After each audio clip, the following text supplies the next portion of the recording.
Hello there, Duke fans, and welcome to another edition of the Duke Basketball Report podcast, your favorite, the number one Duke basketball podcast on the web.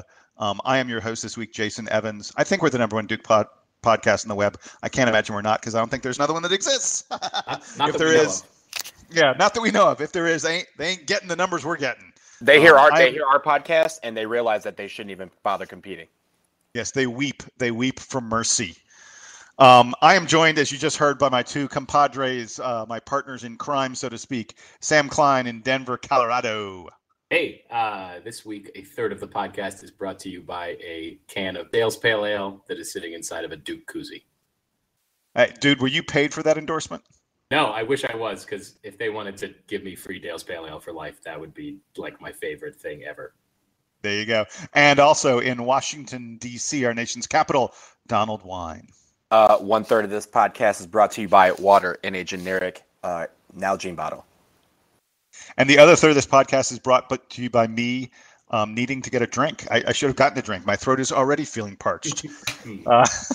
Gentlemen, it was we're recording this Tuesday night about an hour and a half or so after Duke took care of business against Wake Forest in a game that was ugly. Ugly is really the only way to describe it. Not one of Duke's great efforts, but you'll take the wins where you can get them. It was also a week that saw Duke lose a game on the road. Probably is one of the worst beatdowns we've seen of Duke in quite some time at Pittsburgh, and also a week in which the Blue Devils took care of Florida State quite nicely. A pretty impressive win there. Donald, I'm going to start with you.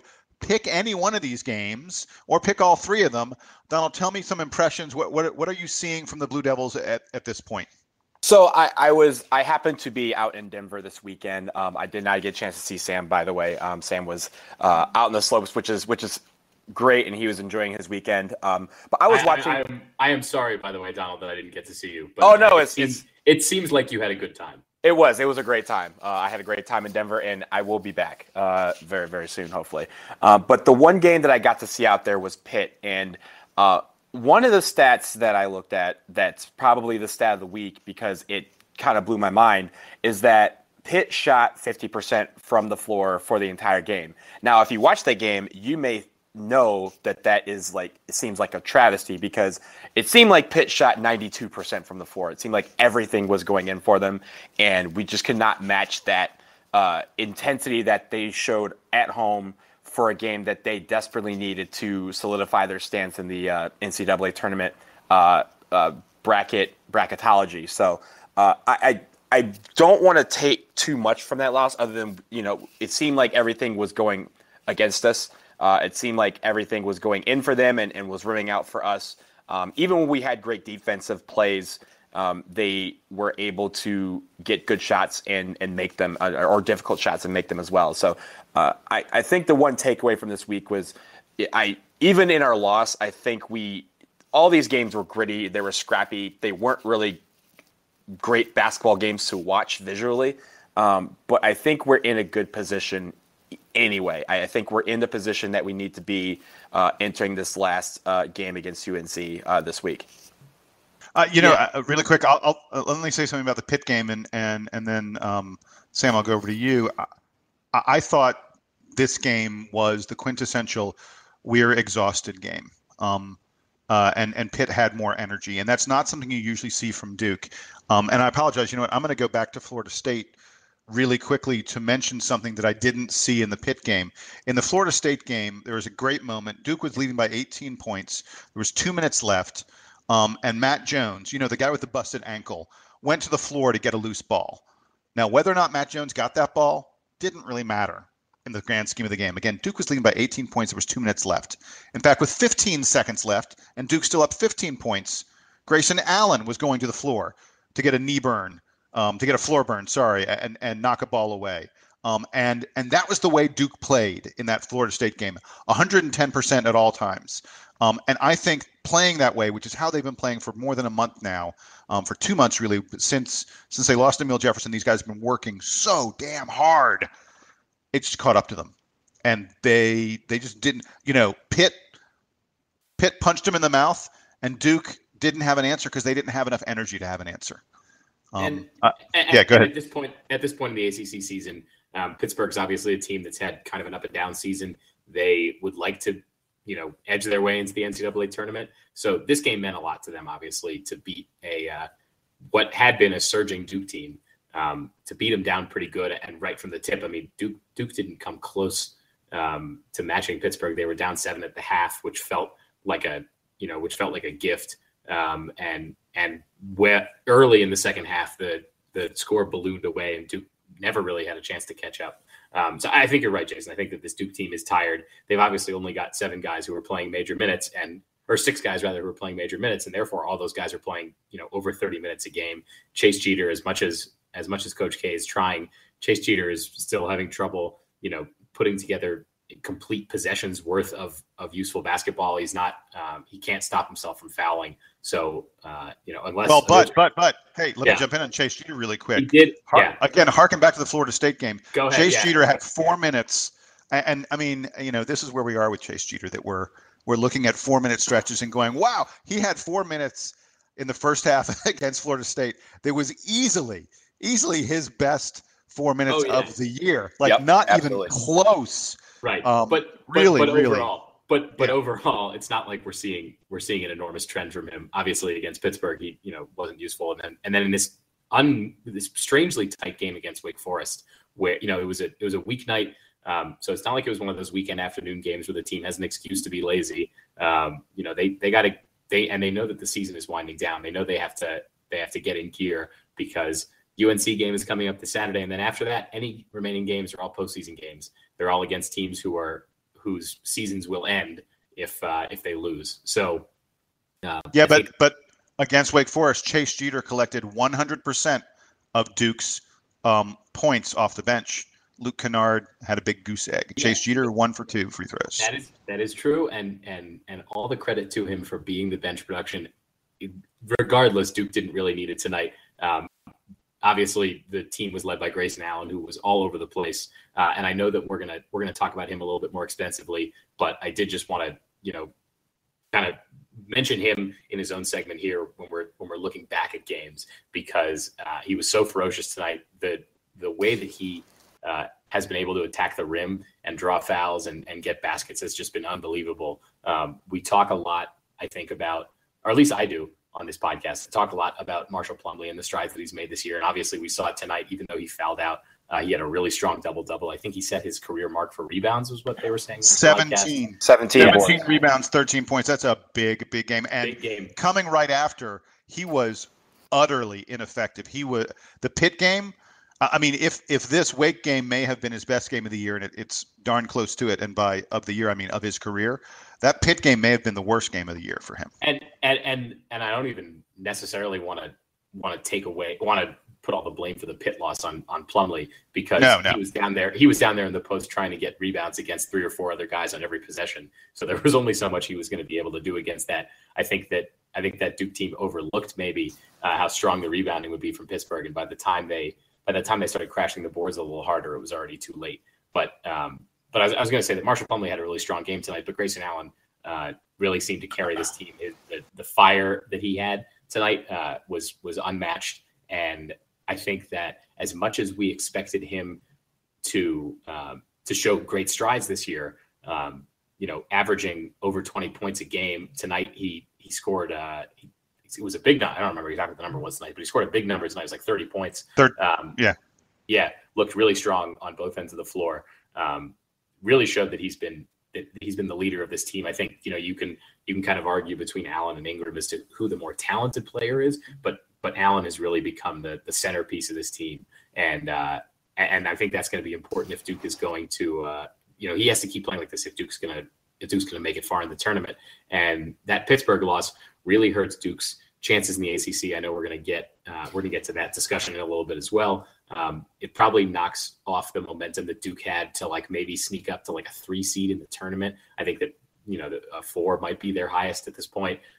So they're going to need to play strong. They're only going to maybe be favored in one tournament game before they have to turn around and play play a higher seeded or a lower seeded team once the tournament comes around. But Jason, did you want Did you want to wrap up with those games, or do you want to move on to the big topics? I wanted to mention one. You know me, I'm the numbers guy. I wanted to mention one thing about that Pitt game that I think really tells the story of the game. And we talked about, Pitt shot very well from the field. They were making acrobatic shots that they don't necessarily make all the time. When they missed, Pitt had 16 offensive rebounds. Duke had 13 defensive rebounds. I'm not sure if you guys can do that math, but that means that when Pitt bothered to miss a shot, it was more likely that they got the offensive rebound than we got the defensive rebound. You ain't gonna win many games that way. You're not at all. I think the offense, not the offense, but the total rebounding stats at the end of the first half was something like 24-7 or something like that at the end of the first half. It was terrible, and it was something where even just watching it, you just felt like helpless. Like you said, Plumlee was down there doing everything he could over these guys to try and get rebounds, and they just weren't coming into his hands. So Donald, I'm going to toss the next question to you, and I want to, are you guys cool? We're moving on from the games of the past week. Are we cool with that? Yeah. Yep. Okay, so I want to move to the biggest thing that happened in the world of college basketball over the past week, which is that Grayson Allen tripped a guy, Xavier Rattan-Mays, who wasn't moving very fast and didn't get hurt or anything like that, and really was only mildly inconvenienced by it and was pulling on Grayson's jersey before he tripped him. But Grayson Allen tripped a guy, and the world of college basketball lost its mind, especially ESPN. At one point on my ESPN app, I was checking it on Saturday, and I was just reading the ACC feed, the ACC news feed, and 5 of the top 7 stories were various reactions to the fact that Grayson Allen had committed the horribly egregious, terrible sin of tripping a guy. Donald, should the ACC or should Duke have forced Grayson to sit out a game? Give me your thoughts on Tripgate. Okay, so the short answer is no. They should not have suspended him. I think the reprimand was fine. The letter or the don't do it again. Here's the thing about it. The first one against Louisville a couple of weeks ago, there was, I guess you could argue that it was unintentional, that he didn't try to trip the guy, that it was kind of wrong place, wrong time. He was trying to get up and go. The first one. The first one. He was trying to go down the court and he turns around, and as he's turning around, dude runs over his foot, trips him. This one was more egregious. However, it wasn't completely 100%, that it was Grayson Allen. I was in the air when this game happened, and when I landed, I got all these texts from people saying, "I can't believe Allen tripped that dude. He did that on purpose." And so it led me to believe that he just went after this kid and this guy on the court and tripped him without provocation. And there was some provocation in this. I don't want to say that this was all not on Allen. Allen is totally at fault for tripping the guy, but it wasn't a whole instance where the other guy was completely blameless in this situation. Is Allen a villain? No, he's not a villain, but he's being painted as one, and I don't think that's fair. I think that what people don't realize is he is getting the full the full coverage of what he's doing when there's so much that goes on during the games that happens to him that is being overlooked. Like, for instance, we're not talking about the Jalen Johnson elbowing him and after the game saying, "Yeah, I meant to elbow him in the face because I thought he was trying to hit me." So we're not talking about Jalen Johnson deliberately hitting Allen in the face during the Louisville game, the second Louisville game over a week ago, and then admitting that he did it on purpose, admitting that it was retaliation, and saying that he would do it again. We're not talking about that, but we're talking about 2 guys at the end of the game jawing with each other, grabbing each other's jerseys, and one guy trying to pull him away and Grayson Allen tripping him. All of a sudden, this becomes the biggest situation in the history of college basketball.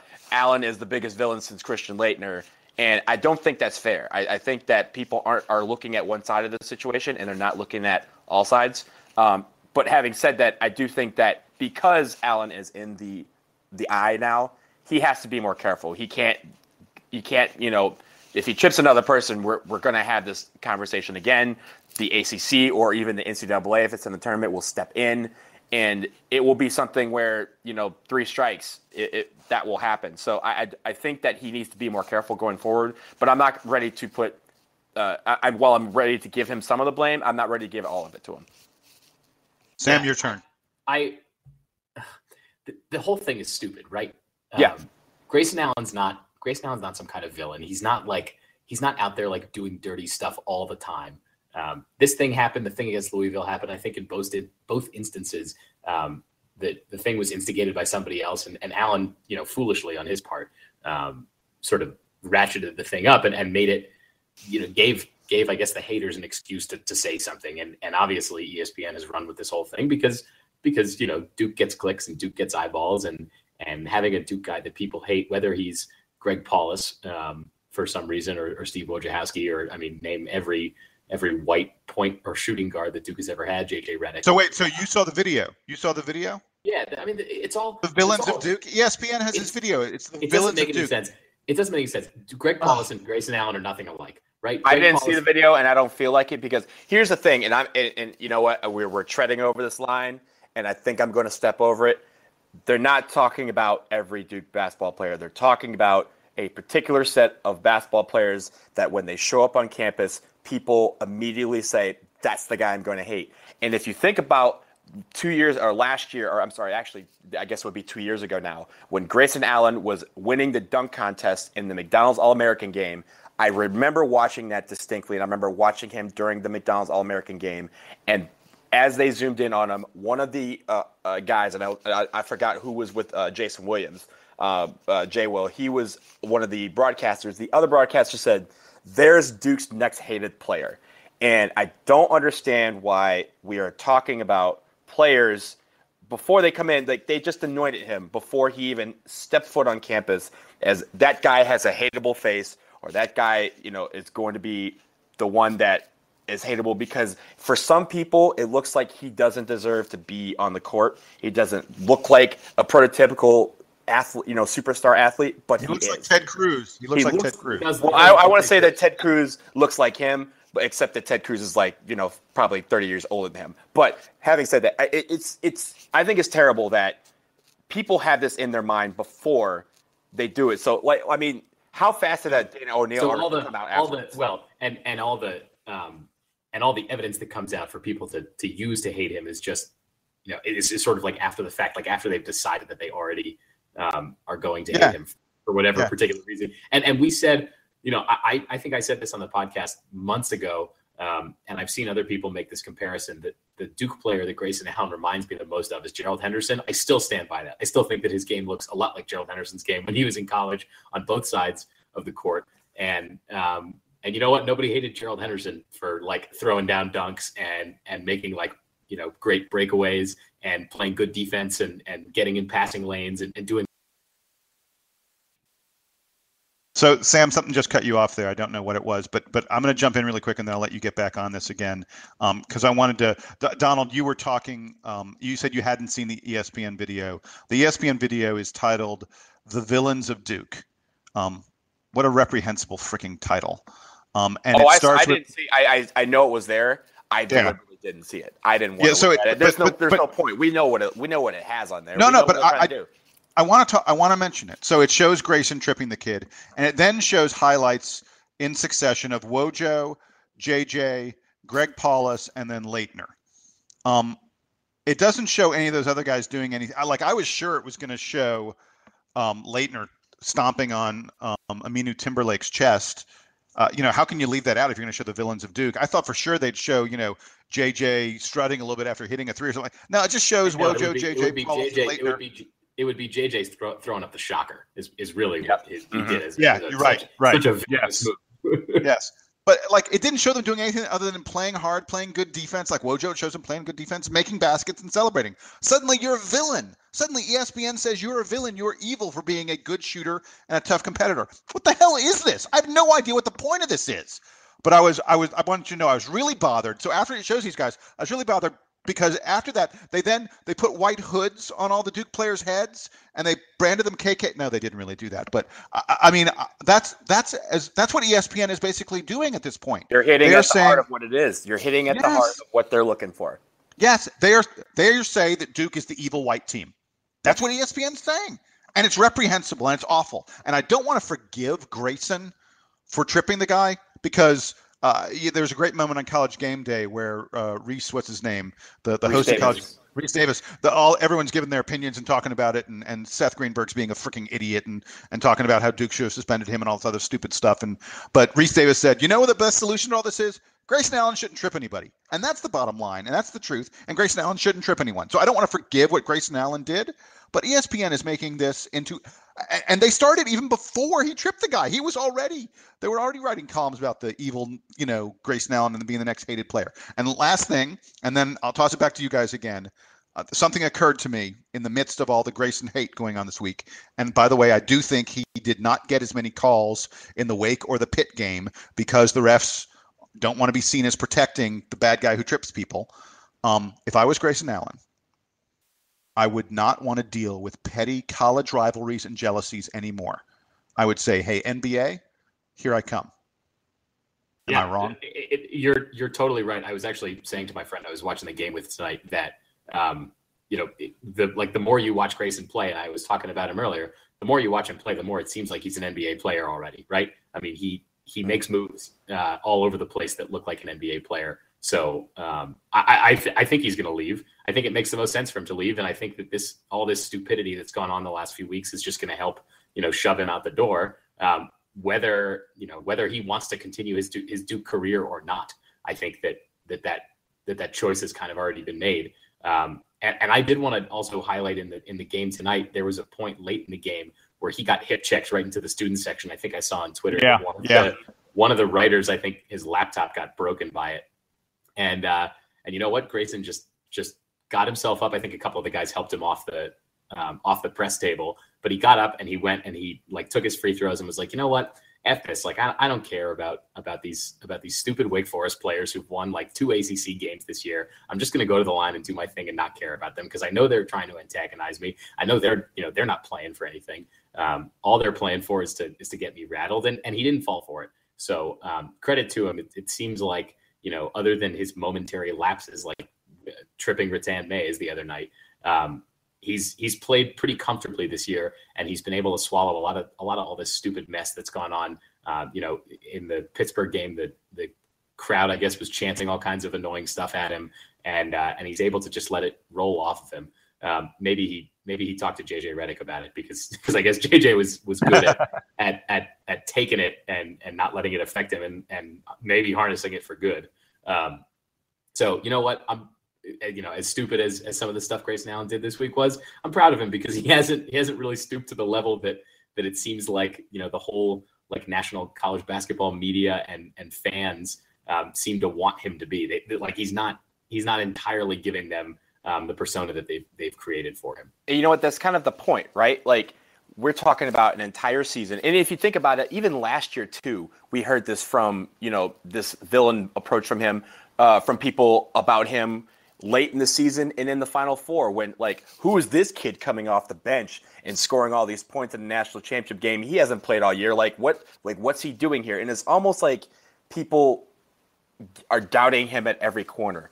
And not, I mean, not like Duke fans, obviously we love him, but people are trying to paint him as this monster before he even gets a chance to give them a reason. If you think about this entire season, all the fouls that the chippy fouls that he's had to put up with, all the tugging and pulling and people elbowing him in the face and things like that the entire year.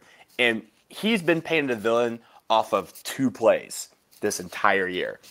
That doesn't seem fair, especially when you think about what, the fact that really, if you're looking at his entire game, what he's given us all year, he's given us, something that National Player of the Year pundits should be talking about because he's been one of the best players in college basketball all year.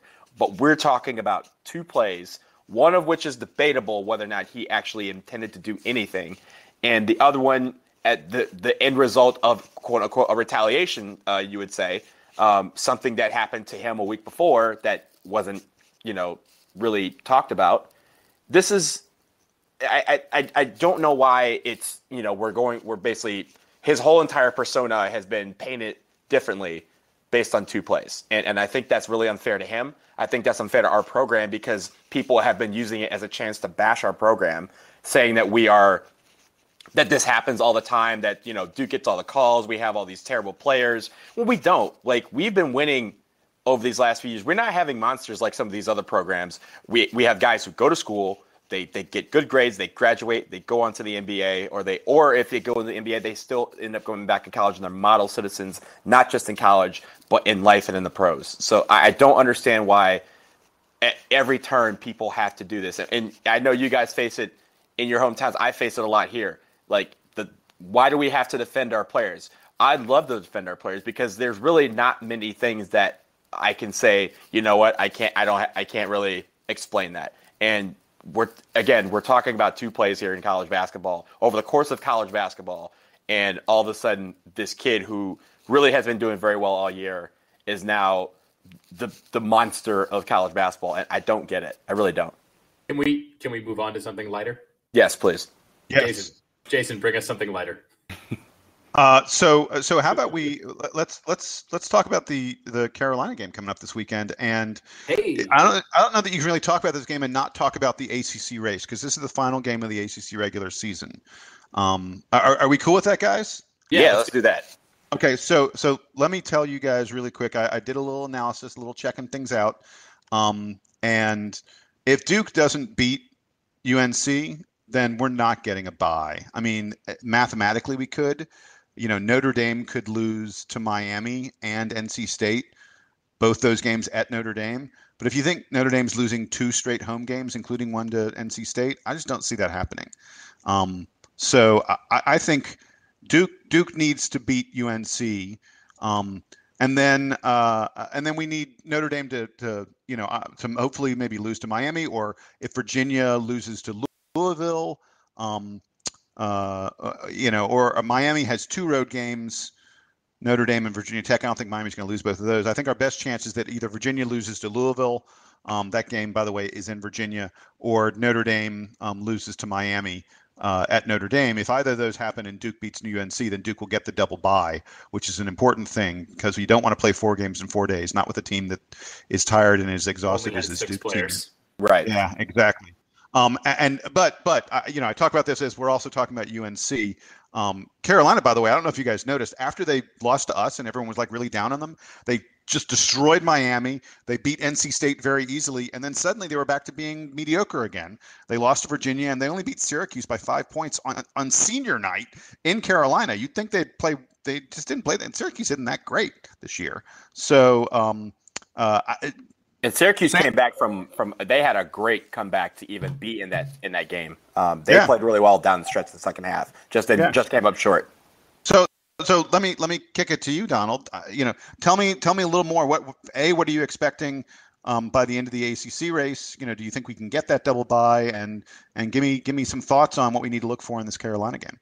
Well, the good thing is we have one game. If we win this game, we're through. We're in the double bye, and I think. Well, at that point, again, we need Virginia or Notre Dame to lose. But yes, I think you're probably right. One of them will lose. Well, Louisville's out. So at this point, as long as I think, I guess Notre Dame has been a tiebreaker, right? You need Virginia or Notre Dame to lose. Right. Yes. Notre Dame. I'm sorry. Yes. For some reason, I was thinking Miami, and I thought no, they would be. They're two. Miami and Carolina are both ahead of us, no matter what. Right. So I think Yes, I think if we win, honestly, if we win, I think it falls in line that we do get a double bye. I don't just call it a hunch, but I think that's what happens. But we have to win on Saturday, and I think the key for that is we have to really hone down our rebounding, because I think, the one thing against UNC is, even though it was one of those games where, holy crap, we pulled that game off. We shouldn't have been in that game because of our rebounding. We shouldn't have been in that game because Bryce Johnson was a monster. And if we can really limit him, and we can limit, how many rebounds and second chance opportunities they have, that's really going to be the difference. Because you know what? We have the intangible now. we're at Cameron. That crowd is going to be live the entire game. It's the one game of the year that they have been waiting for. It's the one game they've been tenting for this entire time. The students are going to be jazzed up. The players are going to be fired up. We have to really take that intensity and put it to use, especially in the paint, because that's where we got killed a couple weeks ago when we played UNC in Chapel Hill. And Marcus Page, I think, limiting him again, I think if it seems like Matt Jones is back to full health, and that's great. We were talking earlier about him diving on the floor for loose balls and really playing good defense down the stretch in games. I think that's what we're going to need. I think that is going to be a really good test for him because he is going to be very important for us defensively going down, the rest of the way. And, that he's back to, in my mind, 100%, and he looks to be 100%, that's going to be a really good boost for us. And finally, making good decisions on offense and not going into this running back and forth where our transition the last couple of games has been kind of erratic, in my opinion. And so I think if we can be very efficient on offense, whether it's in transition or in the half-court offense, I think we have a really good chance of, once again, beating UNC. Yeah, I think that, sadly, a huge part of whether or not Duke can beat Carolina this weekend is on Carolina and how motivated they feel. I think that one of the things we saw in the last game is that they, for whatever reason, lost their motivation down the stretch. They really didn't play well. They didn't get the ball to Bryce Johnson.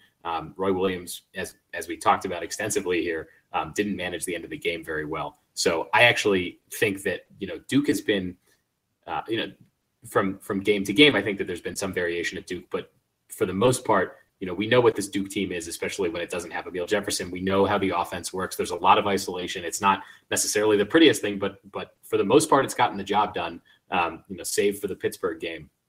And so I actually think that a lot of this is going to be on UNC. How motivated are they going to be to claim the ACC regular season title, to beat Duke, to avenge that horrible loss for them in Chapel Hill? And I wonder how much Roy Williams is feeling it at this point. He, watching him in games recently, it seems like he's tired of this season. He's kind of tired of the whole situation there. And so I wonder if he's able to motivate his guys to get up for this game and to get past a Duke team that, let's be honest, Carolina is probably better than Duke, right? I mean, they've had a better season to date for the most part. They've got, talented players, but they have more talented players. Not that they are more talented, but they have more of them than Duke has at this point. And so there's a reason that they were favored in the first game by many points. There's a reason that they were favored in the ACC this year. And who knows? I don't know if they are motivated at this point to play to their ceiling, which I think is a lot higher than we have seen from them so far. Yeah, I mean, how frustrating. It's sort of funny. I mean, as Duke fans, admittedly, we had a stretch in January where this team struggled some, but the season feels like it's going really well. It doesn't feel like a season necessarily where we're going to win the ACC or where we're going to win the NCAA title, but you feel good about it because you feel like these guys are getting the most they can. Coach K is getting the most out of them. They're playing their hearts off. They're playing their hearts out, I should say, every time. And they're representing us despite, a couple tripping incidents in a great way that makes you feel proud of them. And Carolina, who has a much better chance of winning the ACC and a much better chance of winning the NCAA title, probably frankly feels like shit about the season. They have not been nearly as good as anyone expected them to be. And, they still have chances to do a lot of great things, but it's not like you can look at their team and say, these guys have performed way above what I expected or even where I expected. So I 100% agree with you. Yeah. And I should add, I guess, to finalize my thought, which is that I don't think that UNC, this is what I was speculating. I don't know what's going to happen if UNC is going to come out motivated or not. I don't think they are. I don't think that that Roy Williams has figured out exactly how to motivate this team to their ceiling. And I see Duke winning another game against Carolina heading into the ACC tournament, which is going to make the Blue Devils feel really confident. I think the ACC tournament is going to be a real challenge for this Duke team that only has 6 healthy players. Hello, Amile Jefferson, where are you? They're going to play 3, if not 4 games to have to win the ACC championship and then go into the NCAA tournament where, as I said before, they might be favored in 1 game before they're underdogs the rest of the way or something close to that. So okay, so really quick, I want to play off of what you just said. Yeah, hit it. And Donald, I hope you're ready. I'm going to come to you first, Donald. Sam, you wrote this to me. Donald, in regard to Amile Jefferson, are you team redshirt or team comeback at this point? Amile Jefferson, we have one regular season game left. Do you want him to come back or not? Well, I mean, a couple weeks ago when we had this discussion, I said that he should probably redshirt, and at this point, you know, that hasn't changed. I think redshirting is probably the best option at this point, only because a lot of the things we talked about, if he was able to come back, would we be able to work him back into the flow of the offense and defense? I don't know if we have that kind of time. So I was going to really quick, and then I'll let you, Sam. I've also moved. Well, you haven't moved. I have moved. I was on team comeback after the UNC game. I was like, I want him to come back. I think there's time. I think there's not time anymore. And more importantly, the reason I think he should redshirt is, I think there's a chance. We've seen several Duke players that you were like, oh, I didn't think that guy'd make the NBA, make a career in the NBA. And I think Amile Jefferson is one of the guys who has a chance to do that. Not saying he's going to be a first-round draft pick by any stretch, but I think he has a chance to build himself into the point where NBA teams give him a shot and where he gets an NBA career. I think that his best chance for that to happen is to come back and play a full season next year. I think that at this point, it would be much more difficult for him to convince NBA teams to give him a chance coming off of a season in which he was hurt and missed more than three quarters of the season. Yeah, and I would add that, if you look at over the course of the season, the only really talented teams that Amile Jefferson got to play against were way early. He only played early in the season. He got games against Kentucky and VCU and Georgetown. And then after that was still most of Duke's schedule, most of the hard games that Duke played this year, a lot of which were in the ACC and then against Utah. Amile Jefferson didn't get to play in those games. He didn't get that experience. As Jason, as you pointed out, he's not getting the looks for NBA scouting that I think he deserves. And it's kind of hard to say, right? Because on the one hand, and we sort of already had this argument before, that on the one hand, this team certainly feels incomplete without him. They're obviously missing another post player. They could use that extra guy to round out the minutes, to have the rest of the team not feel so tired. But at the same time, this team has kind of developed an identity on their own without him. Marshall Plumlee has developed into a really special kind of post player. Without having another guy down in the paint clogging things up for him. And Brandon Ingram has really flourished, having to get guarded by college fours who really can't keep up with him on the perimeter. So this team kind of has a style that has worked for them. The defense somehow has gotten better in spite of Amile Jefferson being out. And at this point, when we talked about this a couple weeks ago, we said that we were comparing it to recent Duke players who had missed most of the ACC season. So we talked about Kyrie Irving and we talked about Ryan Kelly, and how Irving was probably integrated too late, and how integrating Kyrie back into the lineup ultimately, I think, hurt that Duke team, that and Derek Williams' shooting in the Sweet 16. But Ryan Kelly kind of came back just in time to be effective. And he can't, and if he had followed the same timeline, Jefferson would have come back in this game tonight against Wake Forest. So Kelly had the one game against Miami and then the game against Carolina in the ACC tournament.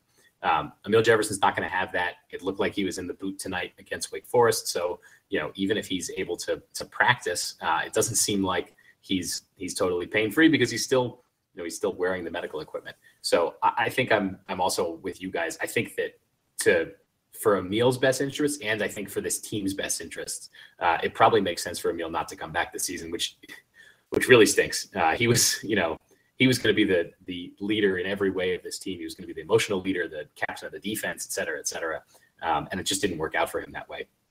And it's a shame, but this is the kind of thing that happens. And Jason, I think you're right. I think that Amile Jefferson is obviously not going to be an NBA first-round draft pick. He's only 6'9", and he plays power forward, and he's really skinny. But he can prove with the way that Lance Thomas did, in a similar kind of body and playing a similar role in college, that if he works hard enough, that he's going to find his way into the league. And he's not going to really have a good opportunity to do that if he doesn't get to play at the end of the season here, or if he only plays a couple games and he's not really effective and not necessarily healthy yet. I think it's a bummer that, there was a lot of speculation that, he was going to come back in February, he was going to come back in late January, whatever. It's past, it's gone. I think we just have to accept it. And at this point, we all agree, and and obviously we're the most intelligent and rational Duke fans out there. We all agree that he should redshirt, and I think that everyone is going to be happier if he does so. I think this team won't get upset. I think that allows him to have a full senior season like he deserves. He doesn't deserve to be like in a walking boot on his senior night, like wearing a sweater. He deserves to be like on the team and starting and playing 30 minutes and et cetera, et cetera. So I hope that we have Amile Jefferson back on the team next year. By the way, one quick appendum to that: if Amile Jefferson does redshirt and does return to Duke, the consensus among recruiting gurus is that Duke will not get Marquise Bolden, who is. I'm sorry. I will take senior Amile Jefferson, fifth-year senior Amile Jefferson, over basically every recruit that we get all day. I'm sure that Marquise. Well, not Harry Giles. Not Harry Giles. Almost every recruit. I don't think I would say Harry Giles. Yeah. Bolden, who's a top 20 recruit, and he's the kind of kid who probably wasn't going to be a huge impact player in his first year at Duke. But the word is, we probably won't get Bolden as a result. But I completely agree with you. I just wanted to add that so people will be aware of it. Especially if Bolden thinks he's a one and done. I'm taking Amile Jefferson's fifth year over Marquise Bolden's 1 year. Right. Oh yeah, for sure. No question about that. And now watch, Bolden will go on to play 3 years for Kentucky and be an All-American. But I don't care. I'd still rather have. I like Amile Jefferson. I want to see him more. I want to see another year of Amile Jefferson. I feel like we didn't get all that we were ready for this year. And if Bolden doesn't want to come to Duke because he thinks that he's going to get time taken away from him by Amile Jefferson, that, in my opinion, is his loss, because I think he can learn a lot from Amile Jefferson, and I think a lot of these freshmen would, which is partly why I'd love to see him back next year. That leadership in the locker room is going to be very important, and I think he will be the guy to provide that. Particularly Amen, brother. I love it. Particularly if this team loses Grayson Allen, I think at this point we all believe they are. Yes. All right. Hey, so I want to move on to something really quick before we get to our parting thoughts and player of the weeks, and wrap things up. Really quick, guys. Give me a number. I want your projected seed for Duke in the NCAA tournament.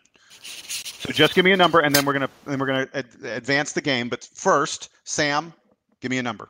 5 seed. 5 seed. Donald? 5. Okay. I'm saying 4. Now, give me your best case and worst case seed numbers. Best case, of course, would be Duke beats UNC and goes out and wins the ACC tournament. Worst case is that we lose to UNC and then lose to, NC State or Virginia Tech or someone like that in the first round of the ACC tournament. Best and worst case scenarios. Sam? I think the best case scenario for Duke is a 4 seed, and I think the worst case for Duke is like a 7. Donald? I think if we beat UNC and win the ACC tournament, that means we're facing, we're probably beating 3 ranked teams in the span of a week. I think we get a 3 seed out of that. On the flip side, if we lose to UNC and lose on our first game of the ACC tournament, I think we're at a 7 or 8. Okay, so I'm clearly much higher in this team than either of you. I think if we beat UNC and then win the ACC tournament, we're a 2. I just think it'd be so impressive to win the ACC 3 games in 3 games and beat UNC. That would be probably a minimum of 3 wins in a week against teams ranked in the top 10. We're getting a 2 seed if that happens, especially because the committee is going to look at what have you done lately, and the what have you done lately is going to be Duke had 1 bad game against Pitt, and other than that, they beat the schnot out of everybody. So that's best case. Worst case, I think, is a 6. I think lose to UNC and lose first round of the ACC. I think we're a 6 because I'll tell you something, like I said, other than that Pitt game, Duke has been very, very impressive. ESPN does their BPI, which is their sort of power ranking kind of thing. And they factor in, strength of schedule a lot, strength of your opponents and things. During the month of February, Duke was the number 4 BPI team in the entire country. Kansas was number 1, Michigan State number 2, California was number 3, and Duke was number 4. So I think when you look at what we've done lately, even if, even if our worst case happens and we lose to UNC and then lose at the beginning of the ACC tournament, I still think there's no way they're going to put us lower than a 6. If they made us a 7, if I was like the 2 seed and Duke was a 7, I'd be hopping mad. I would not be happy to be in that situation. Jason, if it's anything to you, my friend Greg, who's sitting behind me, is staying at my apartment, and he's one of the most pessimistic Duke fans that I know, and he agrees with you. He thinks that Duke actually could get a 2 seed. So I can see any of it. I can see any of those seeds from 2 to like an 8. I think the issue will be, and of course we're going to talk about this a lot more next week. The issue is where we end up and who is in our group. Like for instance, I was looking at ESPN's latest bracketology. I guess this has been updated. Why would you look at that? Well, no, because it's February and Joe Lunardi's an idiot. But that's not the point. The point is it's a good guessing game, and also it's a good you'll see some brackets on some days where you're like, oh, you know what? Let's end the season now. Give me that bracket. I know. And so you're sitting there like you don't want to be put in Des Moines with Iowa as as a 4 seed and have Iowa as your 5. Like CBS has us protected. They won't do that. But they will not put Iowa as a 5 in Des Moines against. They won't give someone a home game against a higher seed. They just don't do that. Right, and so you want to see like if you have a soft 3 or a soft 4. If you're a 3 seed, you want a soft 2. If you're a 4 seed, you want a soft 5. And I think as long as that happens, we have as good a chance as anybody. And because let's be frank, ain't nobody in college basketball a team that I'm scared of. 1 and 2, there's nobody who can't be beat. So I think if we get a good draw, it doesn't matter what seed we are, and so that's why I see us anywhere on the line except for a 1 seed. I think the 1 seed's out, and I don't think we're going to be at 9. But anything else, I wouldn't be shocked. Okay, I like it. I can deal with that. Hey, Donald, as long as you and I are having this chat, let's do Player of the Week. And then I will start with you. We have 3 games to consider. We have the Wake Forest game, the Florida State game, and the Pitt game. Who is your Player of the Week, Donald Wine? I'm going to once again this week go with Grayson Allen. I think he has proven time and time again that he is our best scorer and our go-to guy for a lot of stretches during the games. And I think this week was no exception. Even he is probably one of the lone real bright spots against Pitt, along with Brandon Ingram, who also had a pretty good week. But I think for all intents and purposes, Grayson Allen is my man, Player of the Week. Sam, what about you? You already opened the lid on cursing on this episode, so I'm just going to say, fuck the haters. It's Grayson Allen. I like that. I'm not going to make it unanimous, even though Grayson Allen averaged 23.3 points per game, which is pretty. I'm taking Marshall Plumlee. There we go. Because here's my thing: that Pitt game, Grayson scored 22 points, but no one really played great against Pitt. So I'm tossing the Pitt game out, and saying if you look at the Wake game and the Florida State games, he had double doubles in both those games. 13 and 17 against Wake, and then he had 13 and 10 against Florida State. He has been our rock in the middle, and so I'm taking MP3 as my Player of the Week this time. That moves us on to what? I said I like it. I'm glad that somebody took him. Thank you. I usually just go for the guy who scores the points. This week I'm going for the guy who grabbed the rebounds. So time for parting shots. Sam, I will start with you. What you got for me, babe? Well, it's a brief one and mostly inconsequential, but I mentioned the other week that there was a potential that Duke might be playing in Denver in the first round of the tournament. My opinion on that has not changed, but I did find out today that one of my friends has tickets to all the games, all the NCAA tournament games in Denver. And he was like, do you want to go with me? And I was like, yes, I do. So regardless of whether or not Duke is there, I will be attending the first and second round games at the Pepsi Center, and I will probably be wearing a Duke shirt if I had to guess. Very nice. Very nice. Donald, parting shot time. So I of course the ACC tournament will be here next week. I'll probably show some love on our next podcast after the UNC game. But this week I'm going to show some love to Denver. As I said before, I was out there last weekend for the Stadium Series game between the Detroit Red Wings and the Colorado Avalanche, one of the big rivalries in the NHL. But I think I just have to say Denver showed me an incredible time. Everybody there was so warm and friendly. There's so many things to do. And even this is a major bitter rivalry from the 90s, and Avs fans were very, very warm and friendly and cordial. Even the ones that were kind of trying to talk trash didn't really talk trash very, everything was very cordial and very peaceful. And you know what? It was two great games. There was an alumni game Friday night. The main event was Saturday night. I had great seats for it all. I was basically right above the ice on the second deck. I could see everything. And I think that the games were great. Coors Field is a beautiful stadium, by the way. I'd like to go back there to see a baseball game. But all in all, everything was a great weekend. Thank you, Denver, for showing me a great time. Thank you to my friends who helped in that fun. And Denver, I will hopefully see you soon, because that was great. And you didn't get to see me, so the next time. Right, so it's got to be better next time I go. It's got to be even better. I don't know if you know this, but Denver is generally a nice place. And that was the case a few years ago. And then I don't know if you know that some recent legislation that has passed here has just made our city just a little bit friendlier in a general sense. So, yes. And hungry. There was some great food. I had great food. Very hungry. Oh, man. Very hungry. I would be pretty shocked if you came here and said that my neighbors were rude to you, even at a sporting event. Right. It was great. Everything was fun.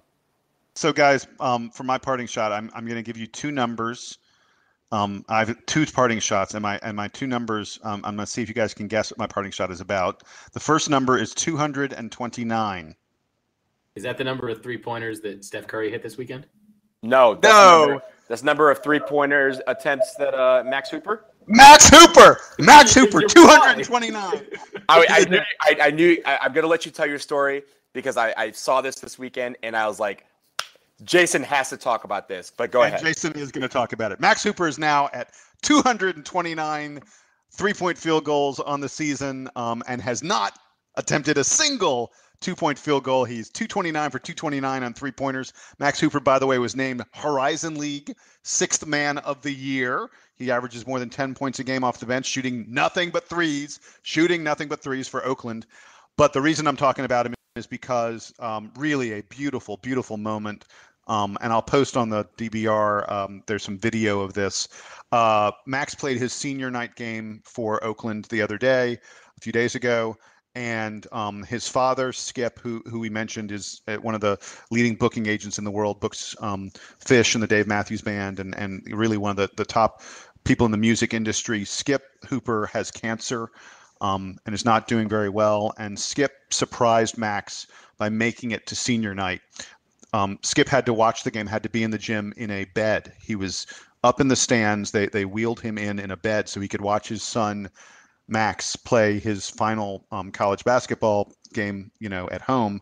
And then after the game ended, Max ran up into the stands and gave his father a big hug and a kiss, as his father, his cancer-stricken father, was in a bed in the stands. Really a beautiful, beautiful moment. For a kid who's not going to make a pro career probably out of playing basketball, but does it because he loves it. And I speak as a father of two sons who both play basketball. There's absolutely nothing on this earth that I love as much as watching my kids play sports, watch them play basketball, baseball, soccer, which are the sports they play. So I totally understand why Skip Hooper said, I don't care about this fucking cancer. Get me to the gym. I don't care if I have to be in a bed. I'm watching my son play basketball. Beautiful, beautiful moment. It was a great story. I'm glad you. I just wanted to chime in. I saw it earlier this weekend when it happened, and the one thing is that I think you forgot to mention is that I don't think Max knew his dad was going to be there. I think they kind of surprised him. I apologize. I didn't. Yeah, it was a surprise. It was a surprise. So as soon as the game was over, he saw his family up, and then he saw his dad in the little hospital bed on the concourse. So he ran up the steps to the concourse. And the great thing about it wasn't just him. His entire team did too, to all shake his father's hand. So I thought that was a really good story. Yeah. So my other number related thing, I put it out to you guys, and I think you sort of, Sam, guessed it already. My other number is 38.4. It must be something to do with Steph Curry. 38.4 is the distance of the ridiculous, absurd shot that Steph Curry hit to win that game against Oklahoma City. 38.4 feet. It was That's amazing. crazy. It was crazy. Amazing.